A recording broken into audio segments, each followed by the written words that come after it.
မိုးအေးနဲ့ကြောင်ရှာသီးတုပ်ကလေးရဲ့ရင်နွေးကြမ်းလေးရဲ့ဒီနေ့တော့စားခြင်းစပွဲလေးဘလို့တုပ်မလဲဆိုတာလေးကိုဒီနေ့ကြိုက်ပြပေးပါလိမ့်ပါရှင်ကြည့်လိုက်ပါအောင်ရှင်ကြောင်ရှာသီးတုပ်ကလေးကြောင်ရှာသီးလေးတွေကိုစားနေနေပြီးတော့ဒါပုံမှန်အတိုင်းပေါ့နော်စားနဲ့နာနာနေပါတယ်ရှင်ပပလေးတွေပြီးတော့ဒါလေးကိုပြီးရင်ရေးစင်စင်ဆေးပါမယ်ရေလေး3တက်လောက်ဆေးပစ်လိုက်ပါမယ်ရှင်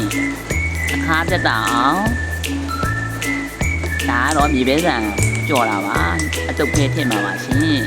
ဒါကတော့ကြောင်ရှာသီးလေးစားနေနေပြီးတော့ရေဆေးထားတဲ့ကြောင်ရှာသီးလေးပြုတ်တဲ့အဆင့်ရောက်ပါပြီဒါလေးနူးနည်းနည်းလေးနူးအောင်ပြုတ်လိုက်ပါတယ်ပြုတ်ပြီးပြီဆိုရင်တော့ညှစ်ပြီးတော့ဒီမှာမြေပဲဆန်စီချက်ရတာပြတ်သွန်နီစုံအောင်ထည့်ပြီးတော့နေပါပြီရှင်ဒါဆိုရင်စားခြင်းစပွဲကြောင်ရှာသီးတုပ်ကိုညှစ်ကြည့်လိုက်ရအောင်ရှင်အားလုံးကိုကျေးဇူးတင်ပါတယ်ရှင်